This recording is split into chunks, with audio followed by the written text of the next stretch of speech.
और राम राम जी। और नवीन जी काफी प्रोग्राम में और नवीन जी देशभक्ति इकट्ठे कर चुके हैं और मेरे होम डिस्ट्रिक्ट कैथल में आज इनका स्वागत है। और इनके पास सरकार में भी जिम्मेदारी है कि ये कमिश्नर हैं हिंदुस्तान स्काउट एंड गाइड के और आपके इस संगठन के राष्ट्रीय महासचिव हैं।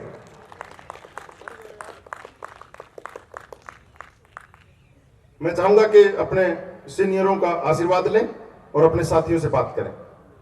नवीन, जय Hind, commissioner Hindustan scout and guide.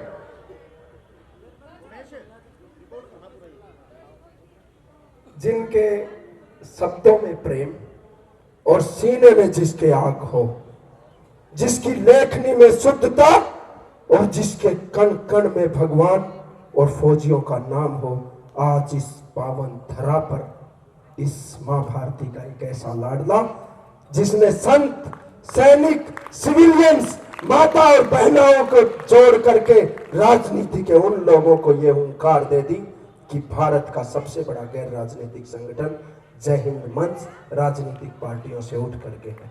Karambir भाई, मैं आपको सैल्यूट करता हूं आपके इस सफल आयोजन के लिए। कश्मीर की उस धरती से आई हुई मेरी बहनें, मैं आज उनको देख रहा हूं।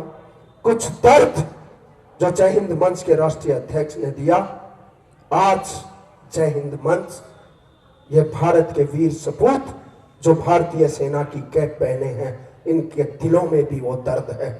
मैं अध्यक्ष जी से चाहूंगा कि वो 2 मिनट का समय मुझे जरूर दें कि क्यों जय हिंद मंच का निर्माण करना पड़ा। पूछिए इन बेटियों से उस लाल चौक की हालत पर क्यों इन शहीदों को अपना खून देना पड़ा।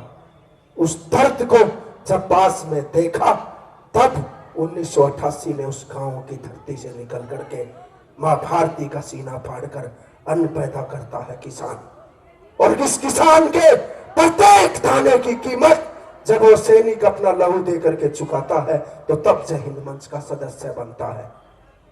ठीक उसी प्रकार जब 1 रैंक 1 पेंशन हुआ, आप लोग सब मोहताज थे उसका। ये देश का दुर्भाग्य था कि भारतीय सेना सड़कों पर थी। जब अन्ना आंदोलन हुआ तो क्या जरूरत पड़ी भारत के सबसे बड़े गैर राजनीतिक संगठन जय हिंद मंच को सड़क पर आने की। और जब निर्भया और दामनी की बात हुई तो क्यों गृह मंत्रालय की डायरेक्टर कुमारी चित्रलेखा जी ने तिरंगा हाथ में लेकर के सड़क पर आना पड़ा। साहब, ये जो यहां पर बैठे हैं, जिन्होंने अभी बताया कि 3 बार के राष्ट्रपति अवार्डी धर्मपाल भारद्वाज जी, जिनका प्रत्येक सीना जला हुआ है। अरे साहब, समंदर में जहाज चलते हैं तो दुश्मन की आंखें हिल जाती हैं। एक ऐसे विंग कमांडर और भारतीय नौसेना के कमांडर सुनील जी यहां पर बैठे हैं। जहां विक्रांत जहाज को लेकर के जिसने चलाया, हजारों मील लंबी यात्राएं करके पायलट साहब हमारे बीच में बैठे हैं, फाइटर जेट चलाने वाले कि जय हिंद मंच के वो 121 लोगों की जो टीम, आप एक एक व्यक्ति का मैं परिचय दूं तो शायद ये दिन छोटा पड़ जाएगा। मैं बात करता हूं विंग कमांडर सुरेंद्र भारद्वाज जी की। अभी बताया कि असिस्टेंट कमिश्नर साहब का एक छोटा सा परिचय दिया, लेकिन सामाजिक की बात के लिए प्रशासन के लड़ करके काम करवाने वाले आईजी रणवीर जी। और कौन भूल सकता है साहब 26/11 के उस हमले को? कोई भूल सकता है क्या? पूछो कमांडर हमारे भाई सुरेंद्र से जो बम्बों के पीछे, पूछो सुनील जोधा भाई से जो 8 गोलियां खा करके भी 1 गोली सीने में लिए हुआ है और फिर भी आखिरी सब तक निकलता है। करमवीर भाई के गाने में जैसे निकलता है ना कि साहब, हम इन लड़ाइयों से नहीं हारे, हम तो शिमला और ताशकंद जैसे समझौतों से हारे हैं। तो वो गोलियां क्या बिगाड़ेगी इनका? बहन विजेता हमारे बीच में है। मैं चाहूंगा कि उकलाना से चेयरमैन साहब जो पूरा जीवन पौधे लगा करके समाज के हित के लिए जिए, ऐसे ऐसे वीर यहाँ पर बैठे हैं। मैं सबको नतमस्तक होकर के जय हिंद सैल्यूट करता हूँ। आज सभी जनप्रतिनिधि यहाँ पर हैं। आपने कहा कि पार्षद मेरे भाई हैं। कमांडर साहब, सच्चाई मुंह से निकल जाती है और वो निकलती है, इसीलिए जय हिंद मंचों का निर्माण होता है कि आप जैसे फौजी किसी पार्टी में टिक भी नहीं सकते। ये मैं लिख के दे सकता हूं।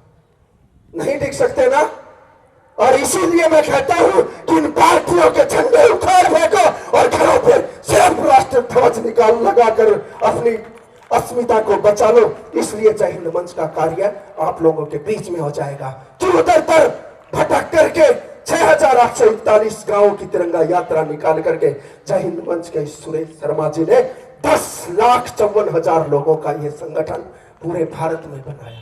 क्या पीड़ा है, क्या पीड़ा आप जानना चाहते हैं ना कि इनके मन में क्या पीड़ा थी?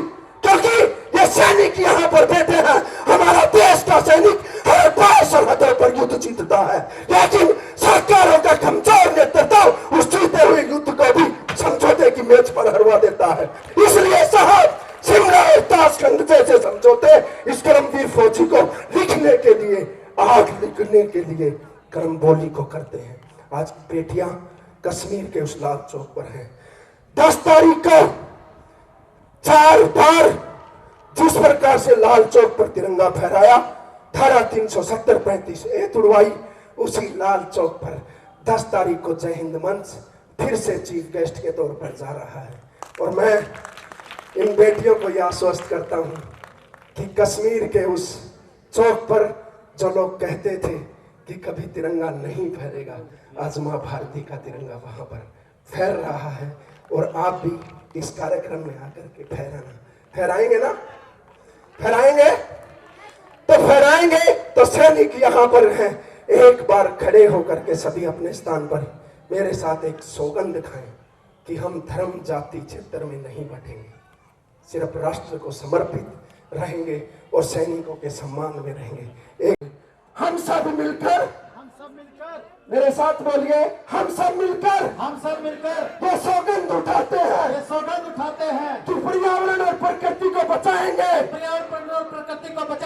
सैनिकों के सम्मान में जय हिंद बोलेंगे, जय हिंद बोलेंगे, जय हिंद बोलेंगे, जय हिंद, जय हिंद, जय हिंद, जय हिंद। और जो पूछ रहे थे ना कि जय हिंद मंच की क्या चाहती है, तो सुन लेना, धर्म हिंदुस्तान हमारा, जाति हिंदुस्तानी है, तिरंगा सीने पे रखते हैं, इसलिए जय हिंद हमारी निशानी है।